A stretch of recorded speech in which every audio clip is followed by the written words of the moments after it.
Bonjour. Aujourd'hui, je vais parler un peu sur la prononciation en portugais. Et je pense que la première chose qu'on doit parler, c'est la prononciation de nasalité. Je pense que le premier type, c'est la nasalité euh, par la terminaison par M dans le mot. Par exemple, assim, também, et les mots comme ça.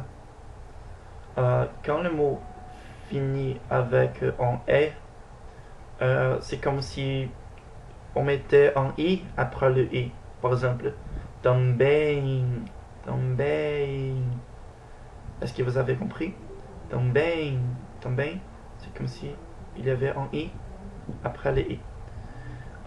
Quand le mot finit avec un M après un A, c'est comme s'il y avait un OU après le A. Par exemple, acabaram, acabaram, ok? Acabaram, beberam, beberam.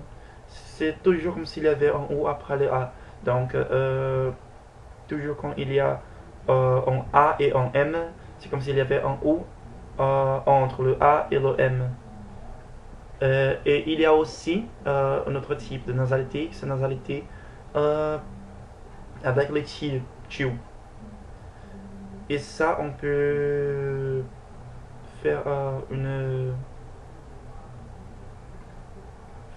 semblance avec le M. Parce que, par exemple, quand il y a un tio sur les A, on peut dire que c'est comme s'il y avait aussi un O après les A.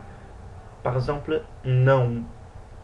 On parle non, mais c'est comme s'il y avait un O après les A. Non. Non. Toujours ça augmente et descend. Non. Ok?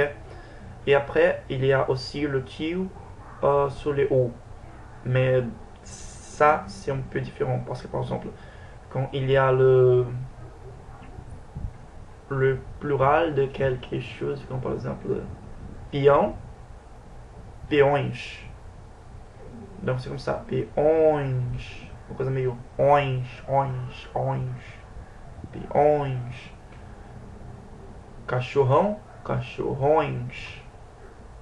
C'est un type de son que je ne sais pas comment expliquer, mais c'est comme ça.